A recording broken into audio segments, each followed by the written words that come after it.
It's an exciting time to be in Unama'ki, Cape Breton. We're having an economic renaissance. The ocean, it's crystal clear, lots of nature. Of course, the seafood is premium. Throughout this series, we'll show you why there's never been a better time to invest in Cape Breton. You get one good relationship, one good customer, you're off to the races. Welcome back to Invest in Cape Breton. I'm your host, Michelle Sampson.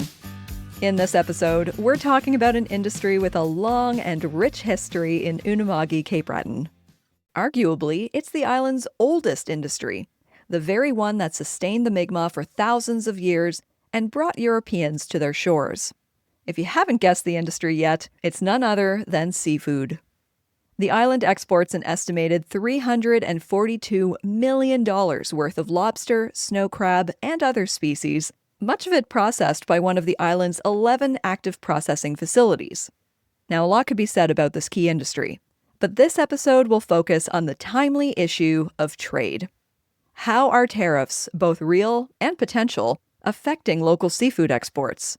How are processors navigating the market uncertainty? What are the opportunities hiding in this crisis? We put these questions to two guests. The first is Shaowei Xu, the sales manager for Louisbourg Seafoods, home of Myra Bay Seafood Products. It's a family-operated seafood producer and wholesaler with its own fleet of vessels. Our other guest is Osborne Burke, the general manager of Victoria Co-op Fisheries, which has generously sponsored this episode.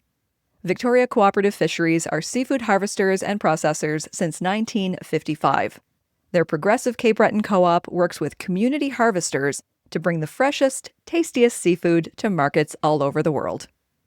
Before sailing into this turbulent topic of trade, I wanted to find out why the world is so eager to buy Unama'ki Cape Breton seafood. I wasn't too surprised to discover that it's considered premium in the global market. This Cape Bretoner from a fishing community has long believed that we have the best seafood. But I still wanted to know why. Osborne says we have this distinction thanks to our clean environment. We used to go to the trade show and carry hundreds of pamphlets. Now we take a USB stick with a video on it. We hand it off to the customer, and they're very impressed. They see our operation, the vessel, through to the truck going over Cape Smoky on its way out of town with the product. And we tell them we're in a area, no heavy industrial development, pristine coastline, very sustainable fishery that's been around for hundreds of years. All those combined give us a unique advantage. Shaowei underscored Osborne's point with some additional detail drawn from his experience traveling Asia and selling our seafood to international markets. For someone from China, it's a very easy to tell a visual difference. Like when I flew out of Shanghai or Beijing, when I see the ocean, it doesn't look blue at all. It's gray. It's really not appealing. And then when you look at that water, I think after you see the ocean here around Cape Breton, it's crystal clear, lots of nature, and there's no major big pollution or anything. Of course, the seafood is premium. At the same time, we have this cold water, which make the seafood taste better. They usually have more fats because of the cold water. So they have this sweetness and sometimes stronger flavor that people like on seafood. So basically, my bias is confirmed. Further confirmation can be found in the fact that many of our processors, including Victoria Co-op and Louisbourg Seafoods, have earned sustainability certifications like those from the Marine Stewardship Council, or MSC. I asked Shaowei if these certifications are important in his sales conversations.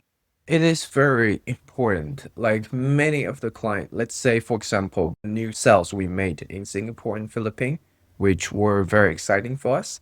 Without MSC, we couldn't make it work. That was the first question they asked. Like, do you have it? If not, we cannot buy your product. So that's very, very essential for us to open a door for some markets. Same as Europe. When we go to Europe, MSC is mentioned all the time.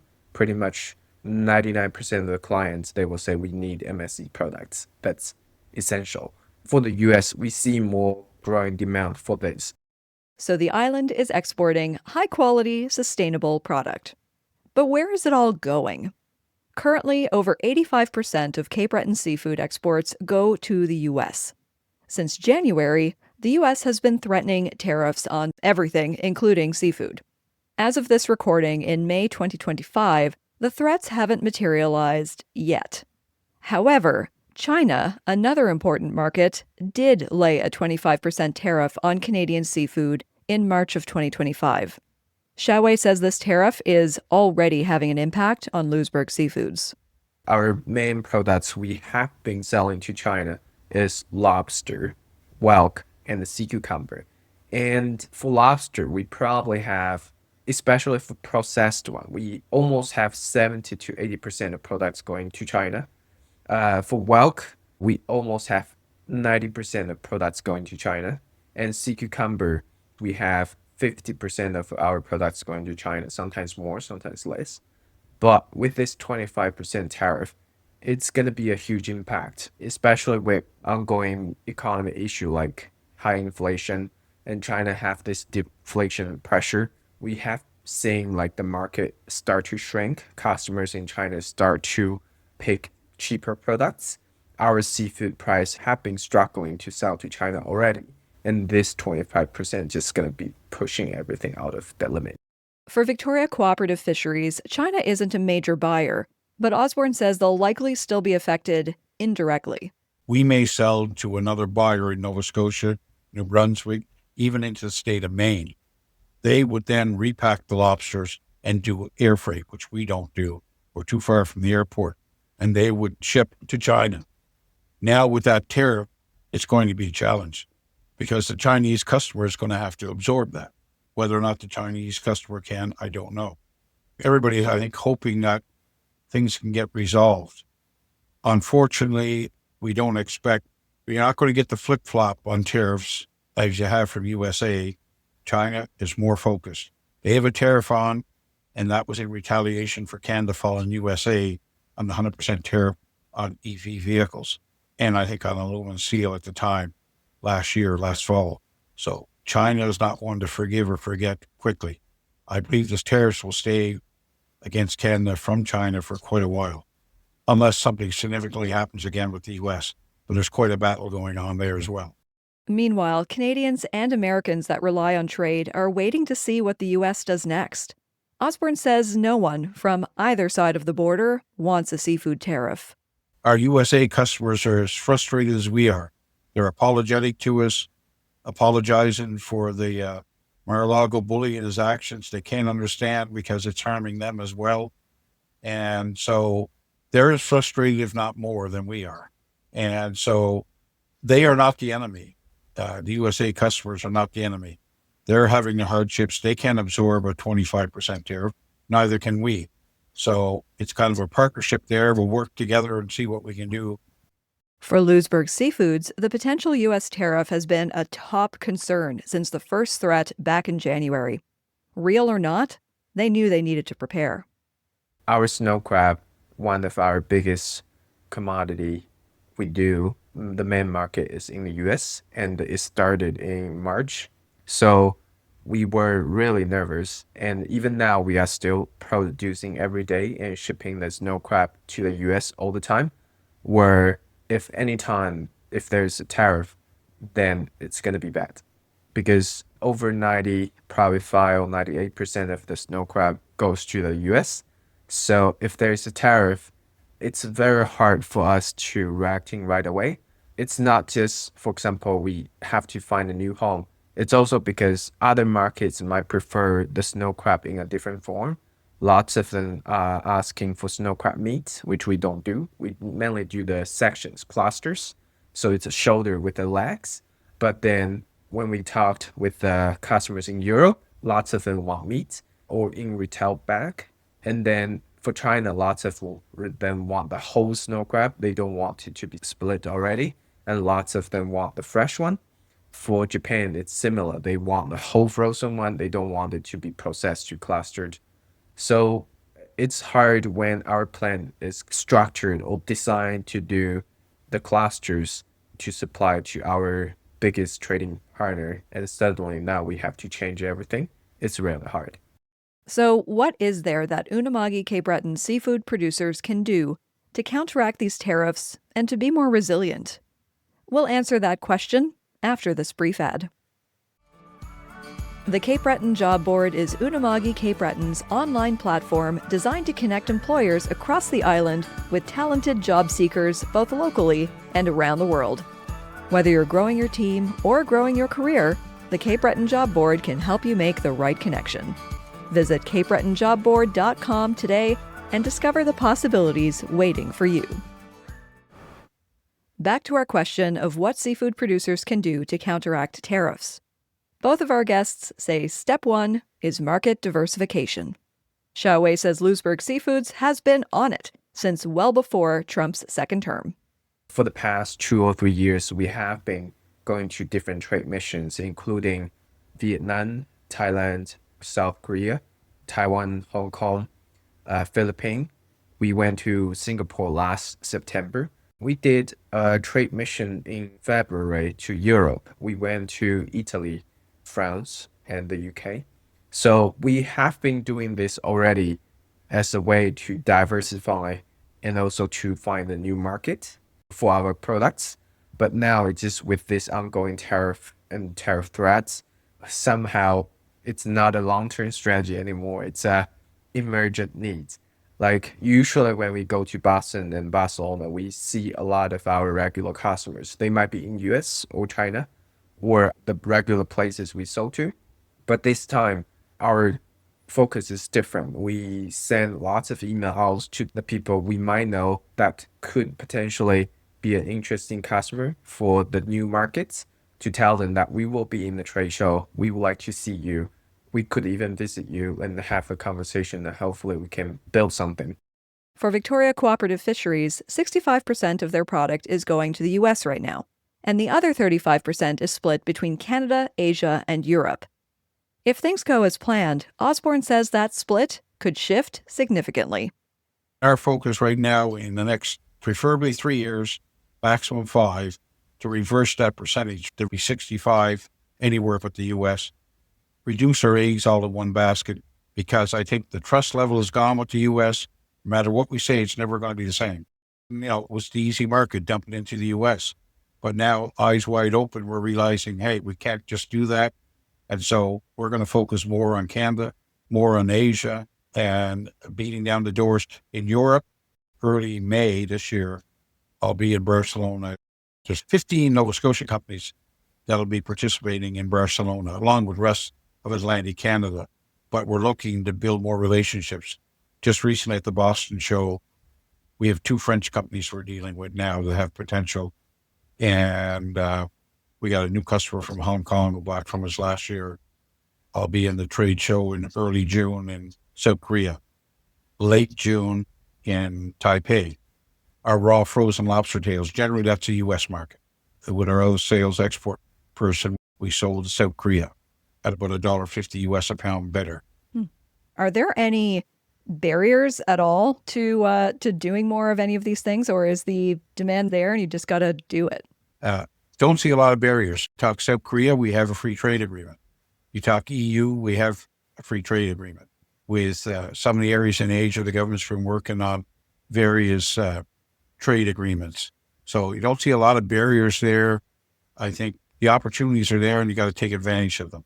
So we need to be more at these trade shows, which cost money to get to, but you're making the connections. And once you seem to establish yourself, if you're talking Southeast Asia, pick whether you want to pick Vietnam or you want to pick Taiwan, you don't need 5 customers. You get one good relationship, one good customer. The amount of population that's there and the amount of consumption of seafood, you just want to make sure you make those connections and you have the right customer to deal with. Once you establish that relationship, you're off to the races. Shaowei echoes the importance of relationships when it comes to international business. Louisbourg Seafoods is putting boots on the ground to tap into emerging markets. I think there are a lot of opportunities. The main challenge for international business is always about building the relationship. Based on the visits we have done, I really think, for example, South Asia is a big market to explore.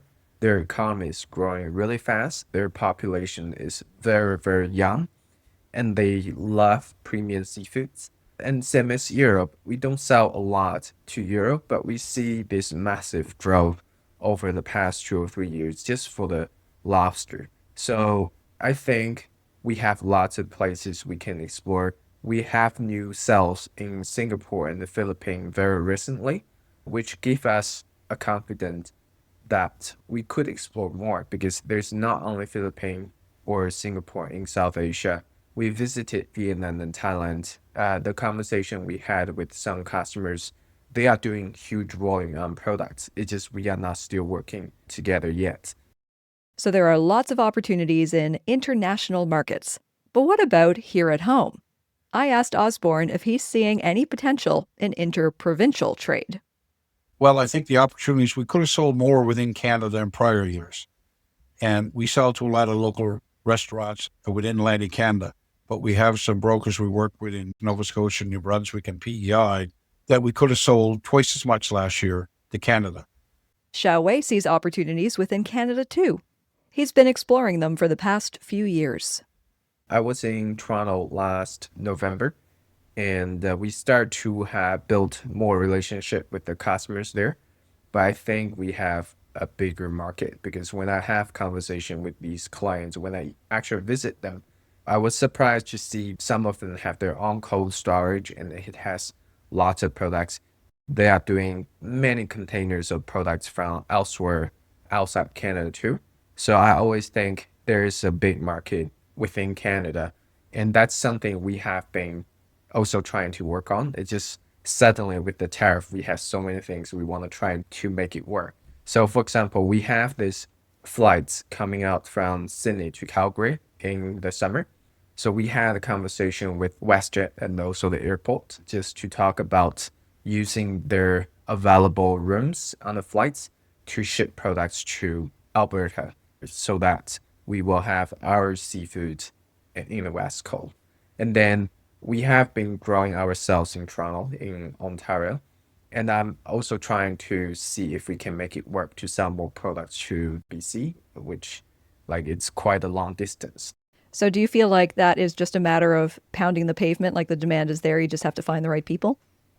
The demand is there. We just need to find the right partners, right clients in the market and find the best solution to make it work because the shipping cost would be the biggest challenge here.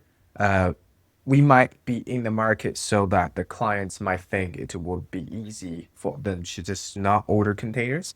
For example, when we ship to China or ship to US, it's always truckloads or containers by sea. So it's a huge volume. But then we see customers in Canada might want to order a few pallets. However, the challenge is that if we do that way, the shipping cost is too high. Okay, so hence looking for that space on airplanes. And are there any other avenues you're exploring to try and bring those shipping costs down or to make it make more sense? I think the goal is to, for example, we have 4 to 5 processing plants doing different products. One of the biggest challenges, we have products coming from different plants to ship out. I was having the conversation with one of our plant manager today. One good thing would be having all these customer resources, putting them together and understand, for example, what shipments are going to certain market in Canada anyway, and see if we can align it with some other customers who might want smaller quantity once in a while to put them together. That would help a lot to bring down the cost. Up until now, we've been talking about market diversification in terms of geography. But within those conversations, both Osborne and Shaowei have mentioned that different regions have different preferences for how they like their seafood to be processed and packaged. Some time ago, Victoria Co-op Fisheries recognized the opportunity in diversifying their packaging. Osborne says they've been having some success with it. This past year and more this year, we started focusing on a retail pack, 1 or 2 pound. In Shanghai, we're dealing with Sam's Club, i.e. Walmart, and they're very interested in a retail bag at 1 pound or 2 pounds readily available for the customer. A fancy bag, nice color, pictures, MSC logo, BRC certification on it, where you just tear the top, it's already cooked. They can either warm it or they can thaw it out and eat it cold. Convenience. Same in EU, probably 1 pound is more convenient. They want something they can readily pick up. People can't afford to buy a 30-pound box. If they come to us and they want it in a 1 pound, a half-pound bag, a 5-pound bag, we're going to say very quickly, yes, we'll make it work with you. And that means success with those customers. The co-op wasn't psychic when they started down this route a couple years ago. They weren't thinking about tariffs, but rather that quotas could reduce in the future due to climate change or other factors. If the co-op has less product to work with, then the only way to keep revenues up is to maximize value. Why ship a lobster out and sell it for $8 or $9 a pound or $10 a pound when you can process raw tails that probably sell anywhere from $18 to $22 US? Yes, there's a yield factor in there, but you factor that into it. The future is a lot of it is value added and repacking. A lot of snow crab comes out of Atlantic Canada. It goes to either Vietnam or it goes to China. It's reprocessed into meat in a fancy pack for Japan, for Europe, maybe back to the USA. But we can be doing more of that here. There's benefits and revenue and additional employment, putting product aside, repacking it when the season's over. So if you're going to have less quota, then get as much as you can out of it. Don't just accept the old method of we'll just ship it out in a wholesale box and goodbye. Louisbourg Seafoods recognizes the opportunity in processing lobster and crab down to just the meat. However, doing so isn't without its challenges. We had this conversation, but this is going to be hard because it needs equipment, and then the employees are not familiar with how to do it. If we are not doing it right, then the meat yield might potentially be lower than the standard. In that way, we are not making it profitable anyway. And it takes time to get the right equipment. And also, we might not have the space in the plant. So this is something we can't really just change overnight. It could be a long-term goal. Let's say if we see the trend, we have seen, for example, retail products becoming more popular. So we see this trend, and that's what we are trying to move forward to.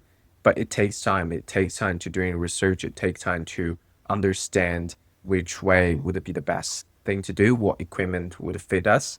So if we see a trend saying like the lobster meat or retail processed snow crab going to be more popular in the next 5 or 10 years, we're going to try everything to understand, learn, and then trying to adapt to it. There are other challenges to consider too. Despite the promise of processing, Nova Scotia has seen some crab and lobster processors close down in recent years.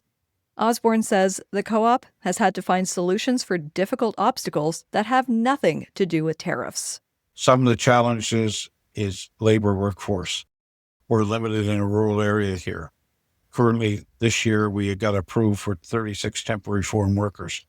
We'll have 35. One, we couldn't get the paperwork finalized. That's very costly, $225,000 before they work 1 hour. The answer isn't temporary workers every year. We need to encourage more immigration is what we need. But, government at the same time is cutting down on the number of folks immigrating in, and that presents a challenge to us as well. Housing is the other major challenge. Major challenge. We've got rented houses that we rent year-round because we need to keep them. We have homes that we've bought. Most processors have become landlords. And we have a manor here that's waiting on tender for the new one to be built. We're trying to acquire the old facility and renovate it to have more accommodations. At the back of our facility here, maybe buying a couple of used mini homes. If we can get 3 of them out there and get them installed for next year, we can put another 9 workers. Right now, we have 70 applications from CBU at the job fair, but we don't have anywhere for anyone to stay. And when we look at our CBU students, our workers from Newfoundland and our temporary workers from Mexico, that represents probably 50 to 60% of our workforce. Would we prefer to hire locally? Absolutely. But everybody we've got locally, we've got employed in our area. We just did presentation at the high school for grade 10, 11, and 12, talking about potential careers here. We're not paying minimum wage. We're paying well above that. I told them, we'll welcome you in and we'll train you. But we're here in Niels Harbor. There's no public transportation. how are they going to get to work? And then if you have a single mom, social assistance with children, they're hopefully getting something done with daycare, but daycare is minimal. Then we have an EI system where I argue if somebody's making $400 on EI, they should be allowed to at least make that equivalent before they're penalized. But for every hour they work, or every 2 hours they work, they lose an hour. There's a disincentive for people to come to work. So there's a lot of these challenges that government locally and provincially need to look at to see what they can do to assist us. Is there any one particular thing from what you just said that, if they were to start with one priority, what would you suggest they start with? Well, our industry in general has been effectively lobbying with the federal government. If you look at the temporary worker program, there's been some flexibility with it. But for 36 applicants, we pay a $36,000 application fee, non-refundable. If we don't get approved, if we're a good player that's been playing by the rules, why can't we have a 3-year approval? Every year we start in August with what they call an LMIA, Labor Market Information Assessment. And we've got to hire immigration consultants. We've got to go through that process and apply. And then by January or February, we get our approval. But if we had a 3-year approval, then we don't have to pay the fee once. We wouldn't have to make applications 3 times a year. And that's really challenging for companies. We have an immigration consultant we're working with, actually through the Cape Breton partnership. We invested in that and it's paying us dividends as investors. At the same time, if the federal government will relax some of those rules, we're trying to get a separate program for the agri-food industry, which we're part of. We haven't been successful yet, but there's been some changes. So we recruit where we can locally, recruit within Nova Scotia. But housing and like the temporary foreign worker program, some of those changes would be significant to assist us. I'm not sure if you noticed, but throughout this interview, Osborne was remarkably calm about the topic of tariffs. Honestly, this surprised me. So after hearing about this laundry list of challenges that had nothing to do with Trump, I decided to ask, point blank, is he concerned about U.S. tariffs? For the last 4 or 5 months, the thought of 25% going into the spring has been a major challenge. And believe me, if that 25% was in place, it would be a crisis situation. And so that's still a major focus.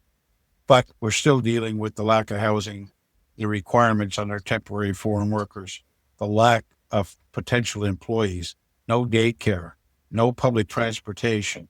All those limitations were there before Trump. They're still going to be there. And we're trying to deal with all of them.